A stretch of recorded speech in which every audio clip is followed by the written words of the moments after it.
Morning everyone. It's Ross here at Cotswold Nutrition Chef. I'm here joined with Ashleigh Church, who's a PT. Welcome. How are you? How are you? Good, thank you. Good, thank you. Long time I haven't seen each other. Yeah. So I'm just going to sort of let you have a little chat about what you do and sort of what your sort of business model is and stuff like that. So whenever you're ready, go ahead. Perfect. So a little bit of background. I actually have never ever been interested in fitness in my entire life. I literally was like that lazy teenager, literally hated fitness, hated everything.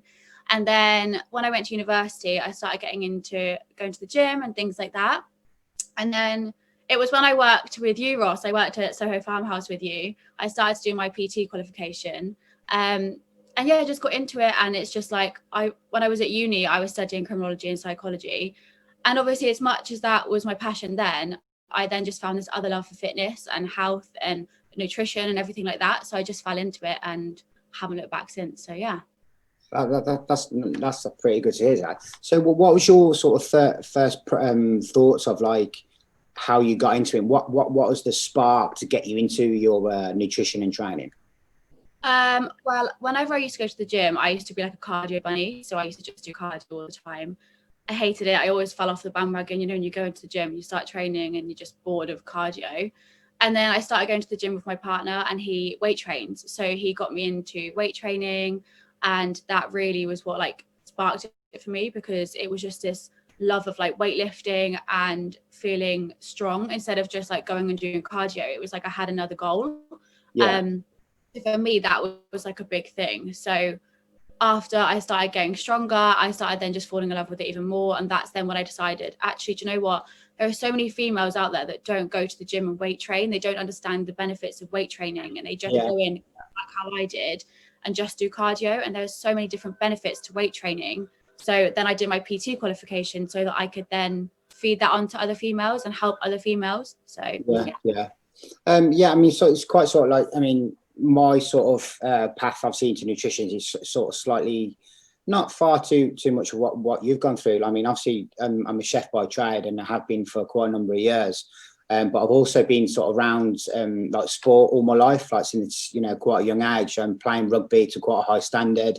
But what sort of made me sort of interested into it was you're getting a lot of like sport people and nutrition people, or people talking about food, and they're just making it so complicated and to understand what they're saying, and you're looking at them like, I haven't got a clue what you've just said to me. So that's sort of the spark of like, right, I've got knowledge of like being in sport, knowledge of being a chef for so many years.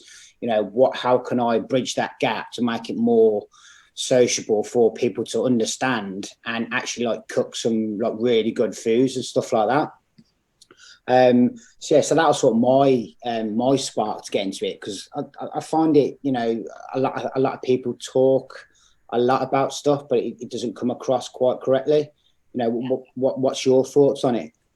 in terms of nutrition, do you mean? Yeah. I've had a lot of that, especially with being a PT as well. I have a lot of clients that come to me who there's just a lot of misinformation out there regarding nutrition and around food. And I find a lot of things, a lot of clients and people have been told like certain foods are bad for you, certain foods are good for you. This is what you should be eating, this is what you shouldn't be eating. And you shouldn't eat carbs and you shouldn't eat this. And there's a lot of misinformation around nutrition. And ultimately, I just want to kind of probably the same for you. I just want to help people understand that like food is there for you to enjoy, and it shouldn't be complicated, and it shouldn't be, oh, you can't have this or you can only eat this. Obviously, if you've got tolerances, that's completely different. Or, for example, like I'm vegan, so I'm not going to eat certain foods, but that's my choice. But I think a lot of people think that, oh, I can't have that because that's, like, for example, a big one for me is fats. A lot of people think that fat makes you fat, and that's not true. Yes, it could actually quite the opposite, isn't it? Quite the opposite, yeah. So for example, I was a bit off topic, but we had someone over for dinner like before lockdown, and they were talking about fats, and they said, oh, you shouldn't eat that avocado because you'll get fat. And it was just like, there's so much misinformation out there around nutrition. So I'm probably the same for you in the sense that I just want to help people understand like what really actual like nutrition is and how you can eat good food and enjoy it and not feel guilty. Exactly. Yeah. Have you been a chef, or when did you start going into being a chef? I mean, I sort of just fell into it. I mean, I was playing. Well, first off, I was playing football, and got injured. And then a friend of mine basically said, like, why don't you come and have a go at playing rugby? You've got quite sort of stocky. I think you'd enjoy it. And just sort of went from that really. But while I was injured, I was sort of like had like a part-time job, just sort of pot washing in the kitchen, and that specific restaurant was probably one of the best in the Midlands at the time. And I was just sort of like fascinated how they were making, a carrot into this beautiful silky puree and putting it with, this lovely fish and meats and stuff like that. And at that time, there wasn't really, I think, a vegan sort of scene in sort of kitchens. I mean, there was a vegetarian, and even that was very sort of hit and miss. Like, it was mainly like, oh, we'll put this and put this together and we'll just send it out. And I mean, even then I found out, because like, how can you just sort of like come up with these ingredients, put it onto one plate, and it's like, and serve it to a paying customer. And it was, it was a good experience. And then obviously the sous chef at the time, so it was like the second in command, and basically said, like, you obviously like what you see in the kitchen, why don't you go and do it at college? So I was like, I don't know, I'm still sort of, I want to be like a rugby player. And, obviously I was still going through that. Then I got injured again. So I was out for like 18 months. So I was like, well, I've also got to have a plan B. So that's when I sort of went to college to study chefing, really. And I haven't sort of looked back at it since, really. So. Amazing. Yeah. Yes. Because when we worked together at Soho Farmhouse, all your foods and everything, it was like, because the food there is very like high standard, isn't it? So yeah, like amazing. So that's what I remember from you cooking. Yeah. I mean, don't make it can be very sort of stressful as well, but it's nature of the beast. But what I'm sort of quite interested in so obviously why I've got yourself to come and sort of speak with myself is how being vegan. What do you think the pros and cons are of being vegan?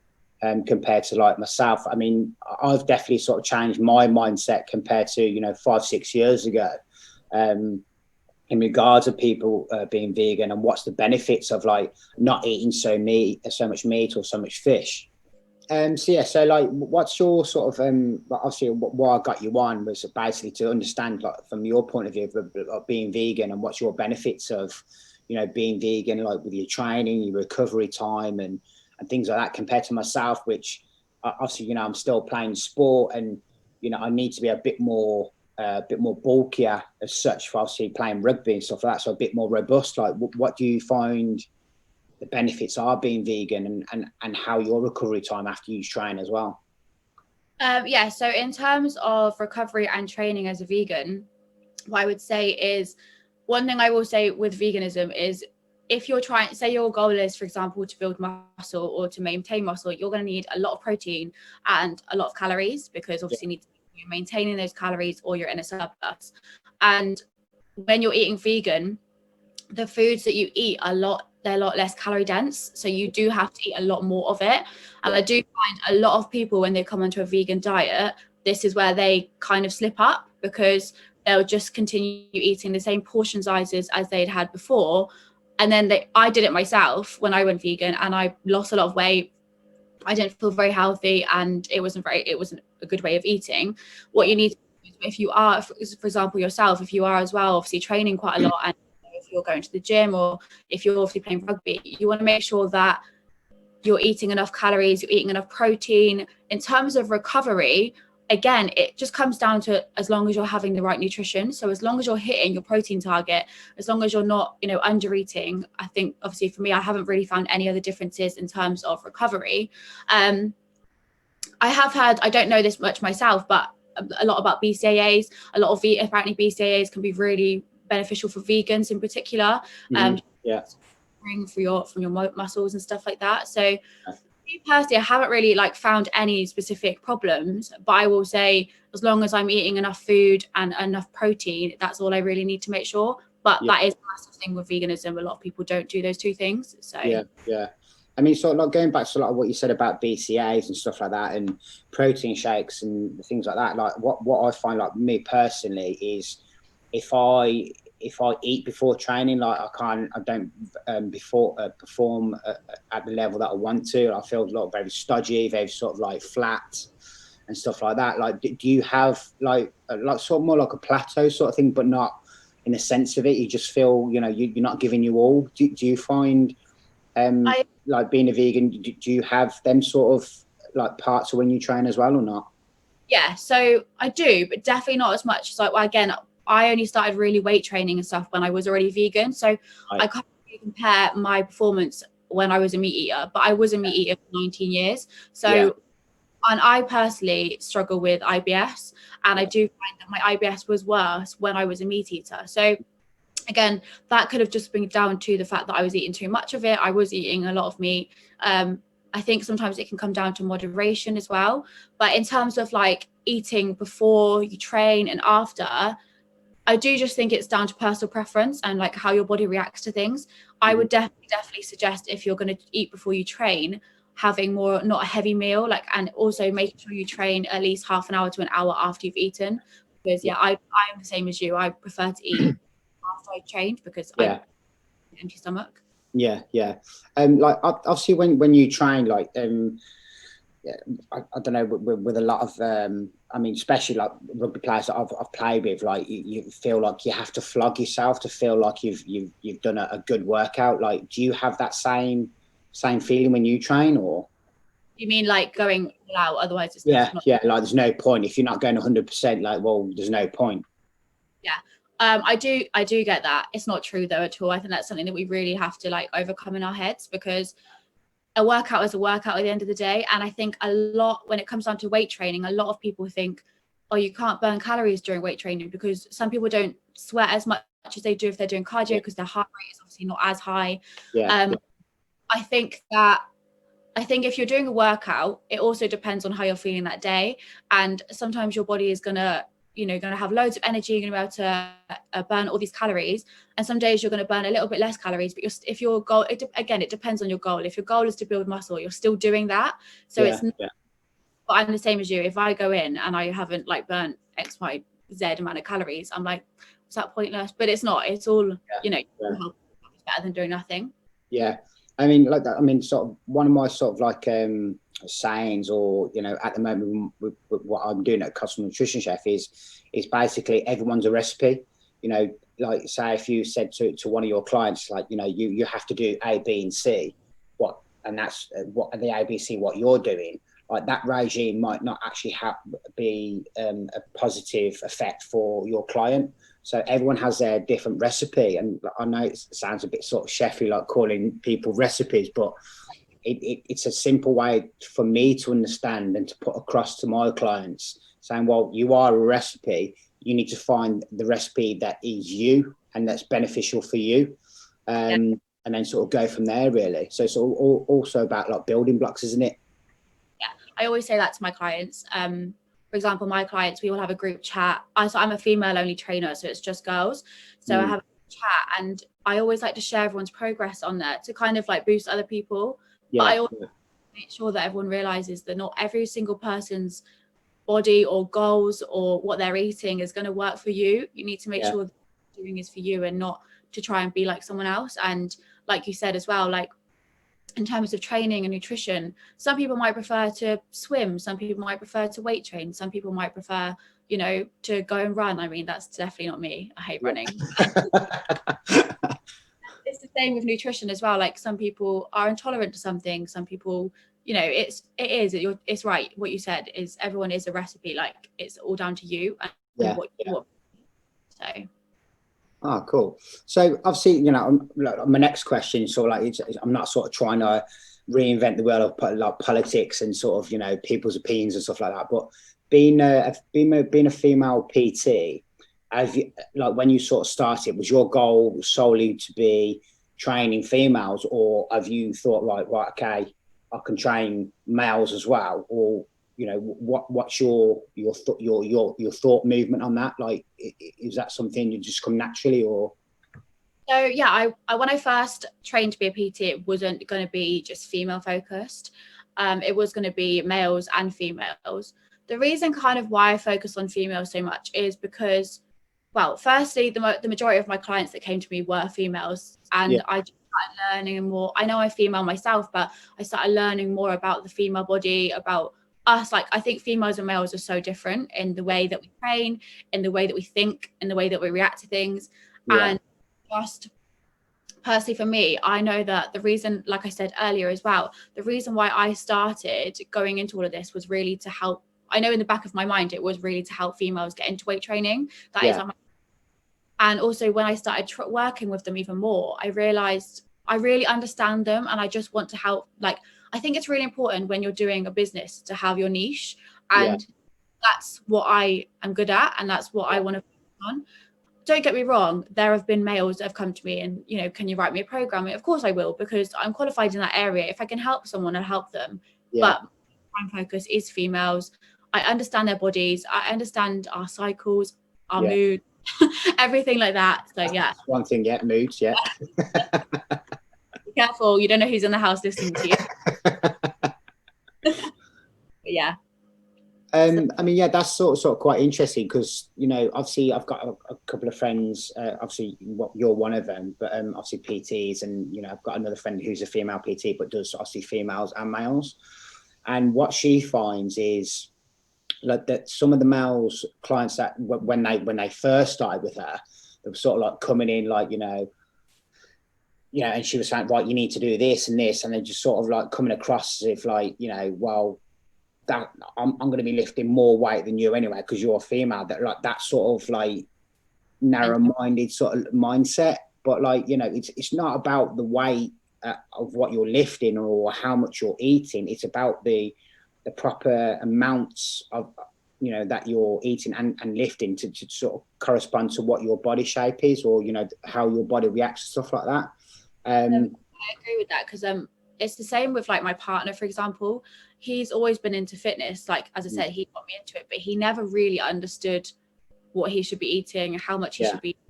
Obviously, when I started getting qualified in it, I said to him, if this is your goal, you need to make sure you're having this much protein. I sorted his calories out for him. Did he? No, because I'm a female and he didn't want to listen to me. And also I'm his girlfriend. So he was like, and now he's got a coach, which gave him the exact same calories, the exact same like thing, but it's because it just comes, it came from a guy. So he just, those things. But like, do you find like, you know, because we've got a female kicking coach at my rugby club, and like she's played for England, you know, played county. She plays like club level for quite high standard. So what I found with like some of the players, like the same sort of process, like, oh, you know, she's a female, she ain't going to be kicking, you know, as good as us, blah blah blah. But like what they fail to understand, like she's played at the top level. You know, some of these guys haven't. So, you know, just the small techniques, just because she's a female, or, you know, whether she be a male, you should still approach it the same sort of mindset.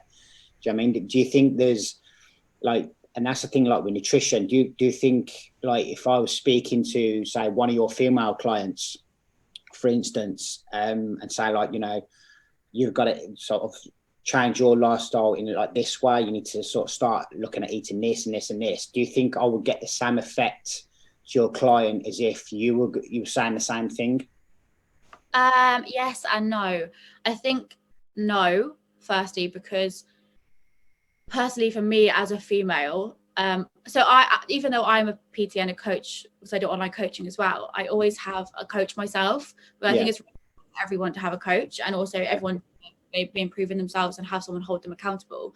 I had a male coach myself. I mean, I probably would, but it would be a different, again, I think what I was saying before is I understand their moods, things like that. I feel like I can be a bit more sympathetic, or that's probably not a good thing to some extent. I can understand, like, right, this is the problem, this is now where you need to stop self-sabotaging and turn it around. Whereas from the guy's aspect, which sometimes this can be a benefit, I think they're more like, right, okay, well, why are you not just solving it? Do you know what I mean? And a bit more empathy into it, sort of thing. And also I know this is a bit different, but in terms of like female cycles, so like when we're like, every female goes through a cycle, so it's like when they're on their period and things like that, you go through different phases. And I think a lot of males don't understand that because they're not a male, they're not a female, so they're not forced to understand it. And those things can also affect females' moods, how they're training, the intensity of their training, their nutrition. Exactly, like I have to up my clients' calories sometimes when they're during their period, for example, because their body actually needs more calories around that time. And it's I think that you probably could, but I do think there's a lot of benefit from being a female, training a female. Does that make sense? Yeah. I mean, do you, I mean, I've seen, like, you know, I find it sometimes maybe like when I'm working in the kitchen, like when you've got a smaller individual, not saying I'm like a 6'6", like massive ogre, but sort of, I think sort of what you're saying is, I think maybe sort of like a presence, like some people have, you know, and I think that's maybe in a male sort of mindset compared to a female mindset. You know, you've got this sort of big, you know, strapping guy trying to tell me what to do. You know, whether the, you know, the female client would be saying like, you know, well, actually, I don't quite like how he's putting that across. Like, it's making me feel uncomfortable how personally he's getting. So I think sort of like what you were saying is like, it's actually quite interesting to listen to from your point of view. I also agreeing with that. I feel like they feel more comfortable talking to a female about certain things that they might be going through, or they might with a male. But again, some females out there that might actually just like the fact that there's a male saying, okay, this is what you need to do, and you need to do it, instead of like so it depends on each person, really. That I totally agree.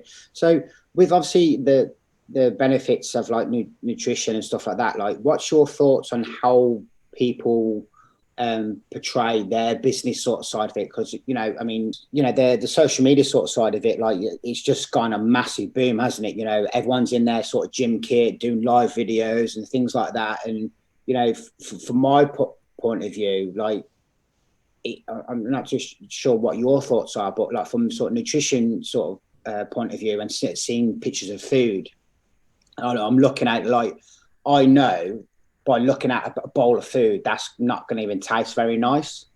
But it's like, you know, all over social media, there's like 1,000 followers, 1,000 likes, you know, we're loving this and all that sort of thing. What's your thoughts on it? I think kind of like what you said, there's a lot of focus on fitness, which is great, really, really good, fine, but not enough focus on the nutrition side of things at all.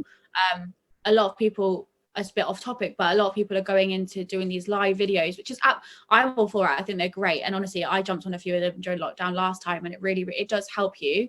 But people who are doing them also need to understand the nutrition aspect of it as well. So if you're going to be doing these live workouts every day, you need to make sure that you're eating wholesome, nutritious food, like you said, that actually is going to fuel you and taste good. Because it's all good and well you being on a fitness thing and you're going on these lives and you're eating like less calories, which is what you then think, for example, do you then think obviously you're going to lose weight, but obviously it balances out, you need to make sure you're eating enough.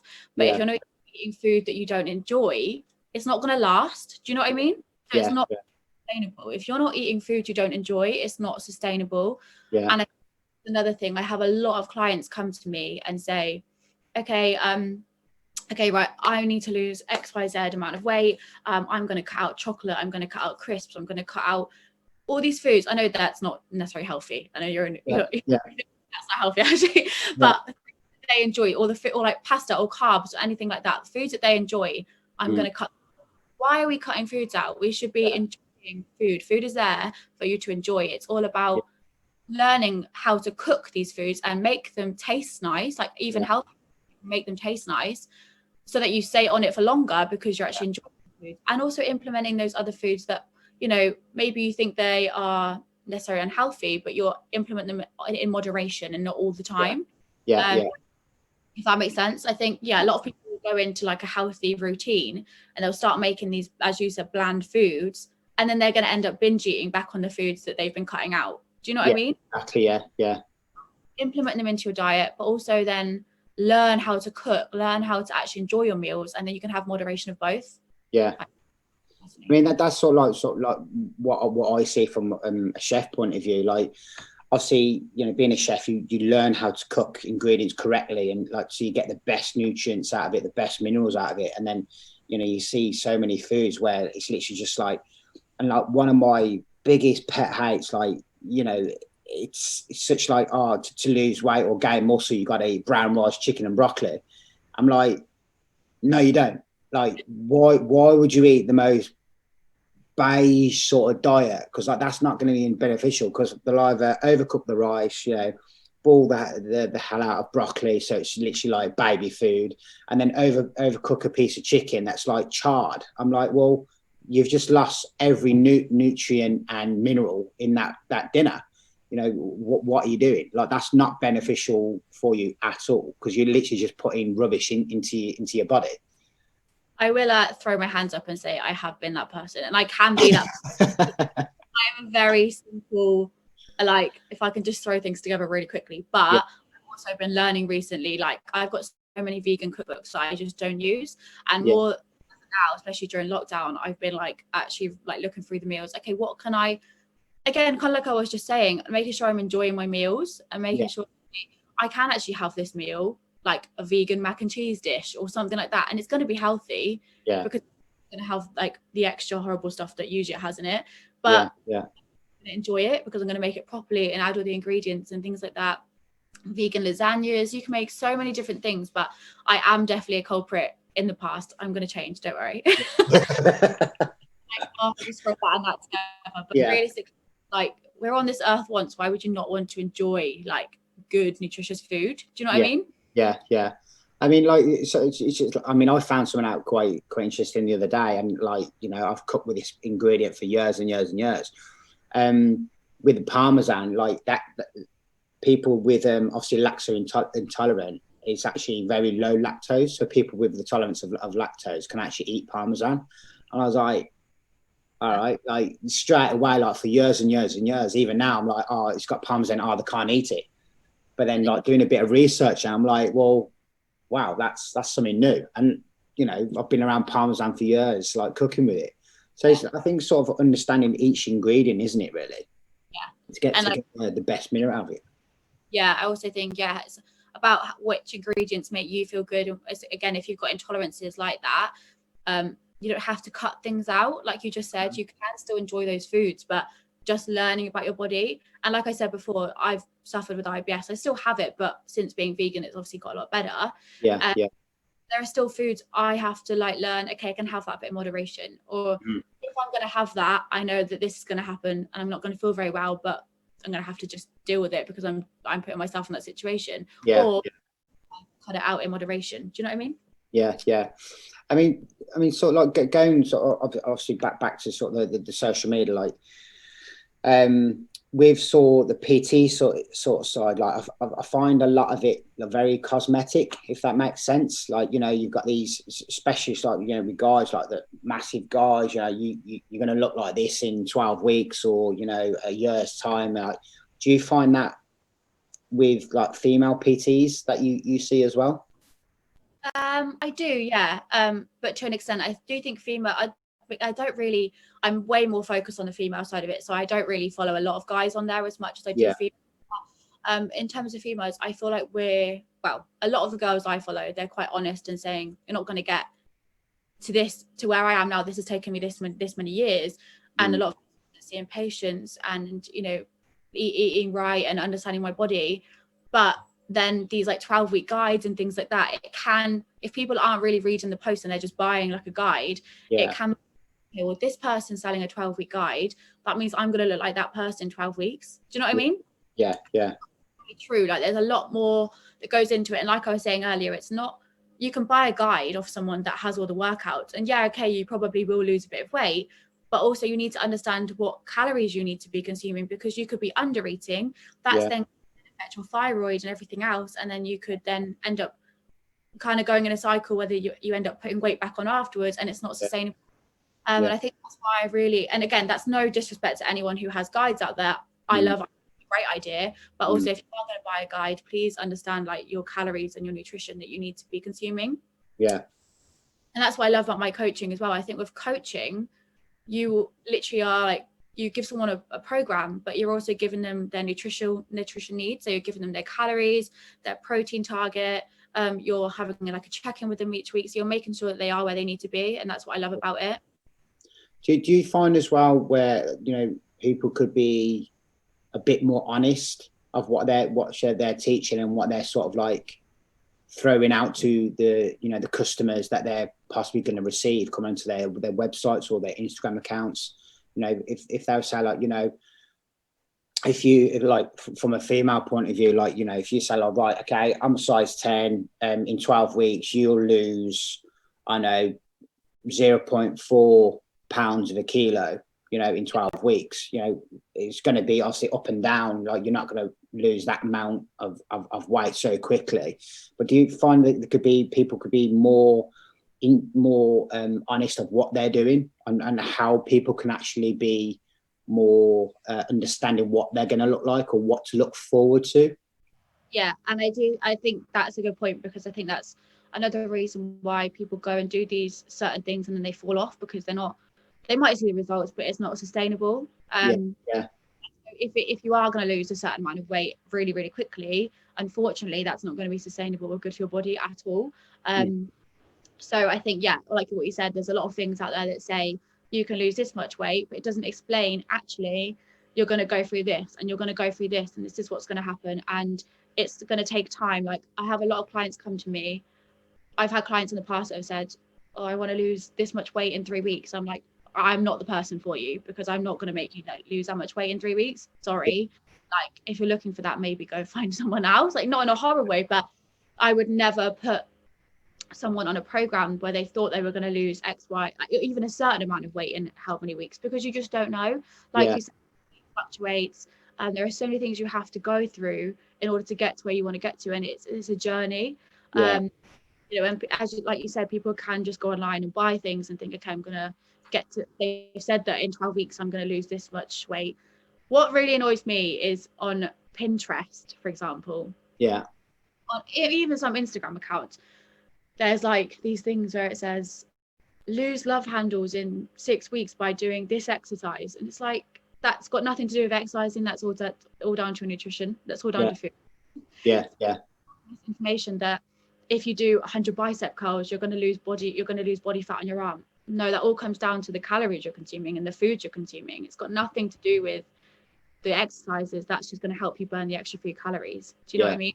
There's a lot of information about that out there, that people think that if you do 100 ab exercises, you're going to get abs. It all comes down to nutrition. Everything is. Yeah. I mean, I think that's what's well. I mean, I follow someone on Instagram. He's called Sonny Webster, and he was an Olympic powerlifter. And I find it, I mean, it's quite helpful obviously for me, like playing rugby and sort of strengthening my core, strengthening the bottom of my back, because being a chef over the years, obviously it's taken its toll, like the bottom of my back. Like, I do get a lot of pain. Obviously being bent over, you know, a section or bent over a stove for so many years.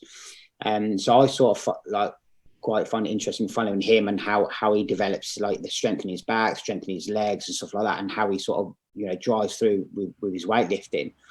And then I see other people on Instagram, like especially, you know, these big sort of massive guys, and like, you know, the back is not straight, it's like it's bent, it's coved in, and you're like, all you're going to do there is damage your back. But these are selling these, as you said, these packages.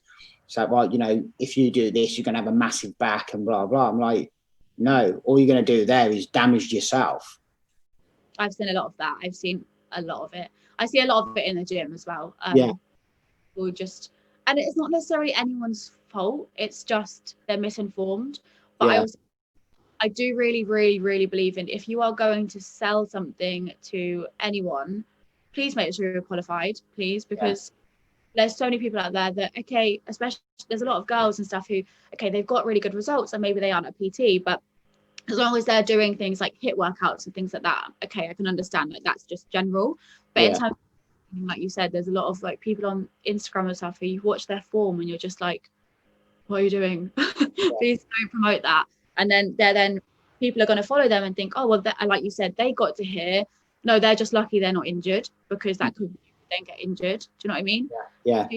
important for people to make sure that they are getting the education and the qualifications that they need before they then give out the information, because like ultimately, yeah, you can make some money from it, and yeah, you might help someone, but you could also really badly injure someone, and that's not something you want to do. Why do you think like why do you think it's, you know, you're going to these gyms like Fitness First, or, you know, this new gym sort of franchise called F45, you know, and things like that. Like, why do you think these trainers or these PTs are sort of showing their clients how to like train incorrectly? Like, what do you think the fundamentals of the breakdown is? Is it them not paying interest in the client, or they just worry about how much money they can get and sort of like a conveyor belt of clients, like get more? What do you think the main focus is there? I think it can be a lot of things. I do think when I did my personal training course, for example, there was a lot of misinformation. I remember when I did my personal training course, we had 2 different guys telling us how to do a squat differently. Complained about it because I said, well, I need to make sure that I'm telling my clients how to do a squat properly. But they just ultimately said, like, it just depends on each person. So number one, there's a lot of misinformation out there on how you should squat, how you should perform certain exercises. So I think a lot of PTs could just be misinformed. I've had to like do extra research on past my PT qualification, and I'm still doing extra qualifications now just to make sure that I really am giving the right information. Secondly, like you said, I think a lot of people getting the conveyor belt of, okay, well, I need this many more clients to make this much money, and it's kind of more of just a client. They just want clients. They don't necessarily like give their whole heart to each client. And I think that's really important, that especially with my online coaching, I always make sure that I'm not over, like, I don't have too many clients at once, because I need to make sure that I'm giving a certain amount of my energy to each person to make sure that they're reaching their goals. That's why we do check-ins every week, to make sure that, okay, where are you at? Like, we do midweek check-ins. Where are you at? How can I help you? And I'll still continue to conversate with them throughout the week, just to make sure I know where they're at. And it's about giving that client everything, because I think another thing is that when I started out, I thought, how am I ever going to get clients? Like, I didn't start out in a gym like a lot of people did. Some people start out in like pure gym. They pay a certain amount of rent. I had a full-time job at the time. I couldn't do that. I couldn't be working a certain amount of time on the floor or pay rent. I just didn't have the money to be doing that. So I had to start out fresh. And I thought, how on earth am I going to get clients? No one knows about me. No one knows like anything. I've got no testimonials. I've got nothing. And over time, what I've realized is the more energy you give into each client, that's actually what gets you more benefits and better clients, because there are people who can see, okay, this person spent so much time investing in this person. I want a coach like that. And that's ultimately what's going to get more clients. If you just have loads, they're going to just keep falling off, and another person's going to come, and for me, it's not as rewarding. I couldn't do that. So I think it's probably a range of misinformation, money, and getting caught in the loop of it. Another thing I'd say is like PTs who do work in the gym and that is their sole job. Luckily for me, I do have another job, so it's not my only job. They are so busy and they have to make a living, so it's just about client in, client out, client in, client out, because they are trying to make a living at the same time. So it's just I think it can be a range of things, but it's really important that you are giving the right information to right people, because as well, if you tell a client to do something this way, they might then go and tell another person to do that this way, and it feeds on like that. But do you think that's down to sort of the way these PTs are being trained, or do you think it's just like, you know, here's a piece of paper, this is what you need to do, go and do it? Or do you think it'd be a way of developing, say, well, you know, you've got to look at, if you've got 5 clients, you know, one's obese, one's sort of obese, one's got like eating disorder, one is just not interested in like of anything, he just wants to, or he or she just wants to sit on the sofa eating, you know, fast food and stuff like that. And then you've got one that's like seriously into, he wants to make a better sort of change in lifestyle.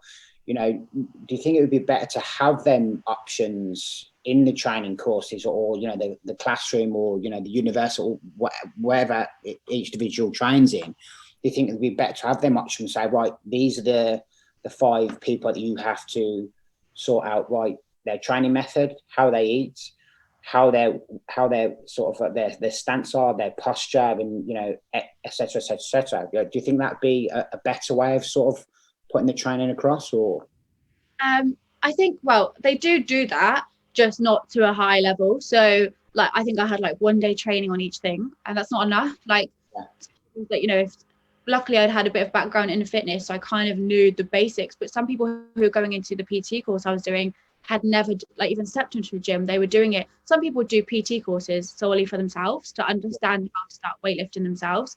And even though there was information, it was like a 1 day thing. It wasn't like, okay, we're going to go into this properly, because there's so many things to learn. And that's why I also do extra courses. So I'm doing a behavior change course, which is all about like the client's mindset and how things change. And because that's another thing we need to learn about, is how motivation works and how it drops off, and how you as a coach need to be able to help them get back on track.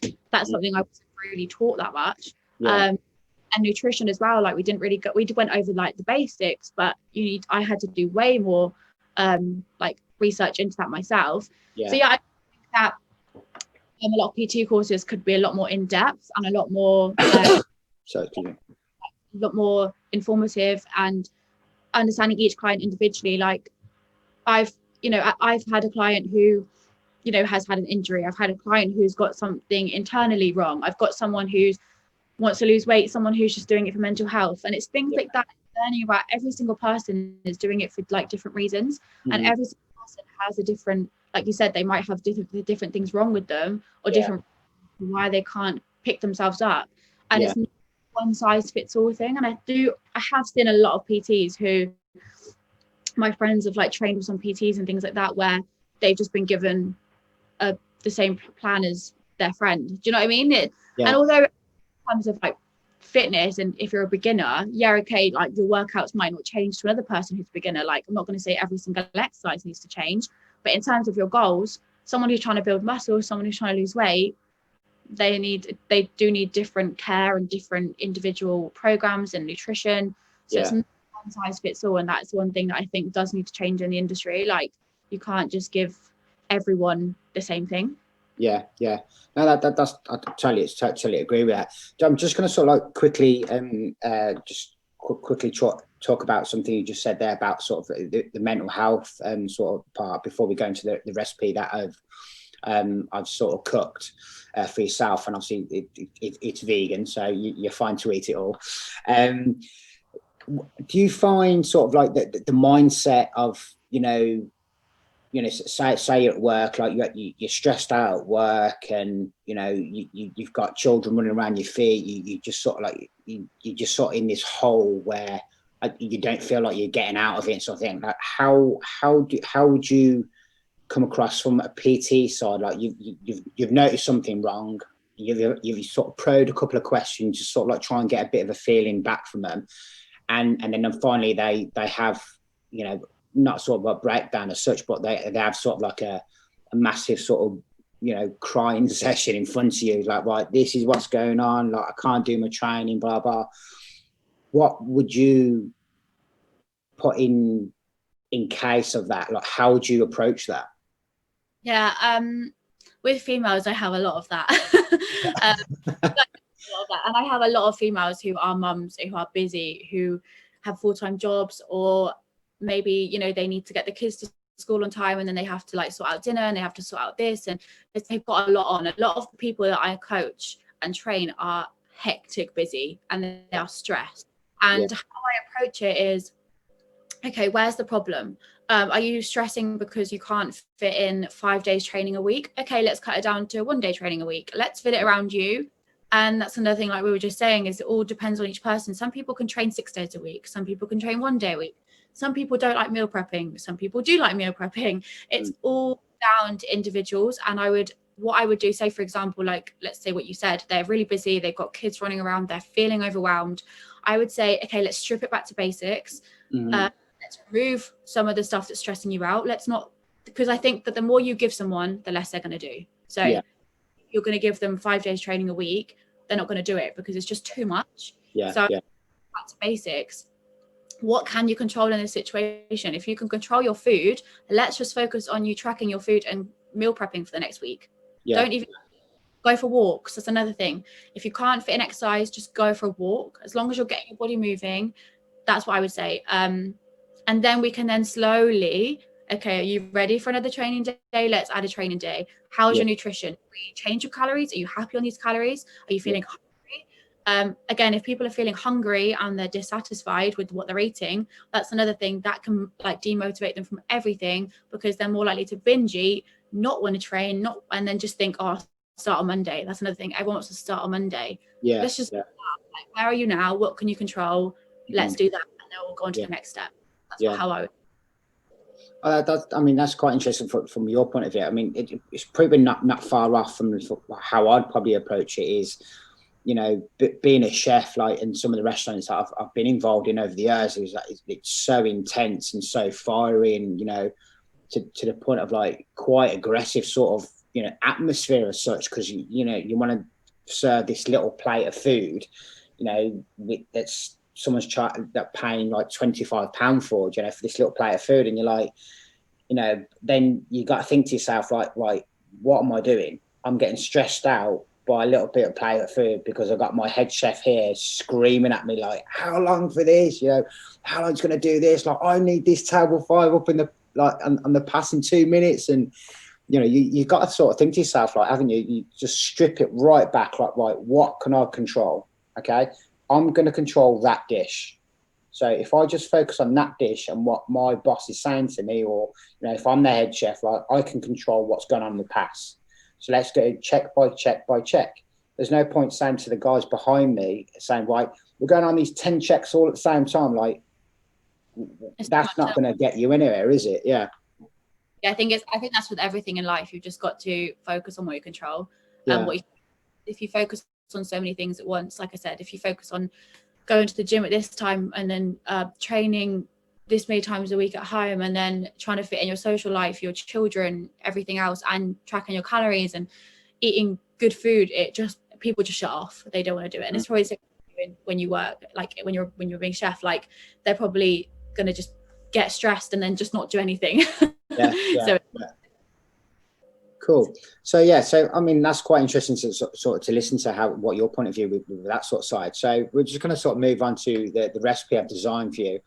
Obviously, with, you know, what's going on at the moment, I wanted to be more sort of cook it while you were sort of, you know, sitting like in front of me and asking questions. So obviously that'd be for a later date. But the recipe that I've done is like a curry cauliflower with like red pepper and cauliflower sauce. So what I'm going to do is sort of like send you over the recipe, and then I'm going to sort of make it the recipe, and sort of get you to make the recipe as well, and then sort of like can sort of catch up again, and sort of, you know, what's your feedback in it, like how does it taste, like what would you add to it, what would you take out, and sort of go from there. How would you feel about that? Yeah, definitely. And it's really interesting because I've actually really wanted to cook cauliflower. I just don't know what I'm doing with it. It's bland on its own, and I've looked at so many recently with cauliflower, so I'm excited. Oh, good. So thanks for coming on to obviously Cuts and Nutrition Chef, and sort of giving your understanding of like your PT, you know, from being a female, being vegan, and, you know, what's your points and stuff like that. It's been really interesting talking to you, Ash. Thank you very much. Yeah, I've really enjoyed it. It's really interesting to see how like nutrition and like personal training and me being vegan all comes together. So it's really good what you have, you know, your opinions on things might mix really well with mine. So that's really good. Yeah. Cool. Thanks very much. Thanks for joining me at Cuts and Nutrition Chef with my friend Ashleigh, talking about, you know, nutrition, PT. Hope everyone's safe and well. Look out for upcoming videos on my socials, and I'll see you again soon. Take care.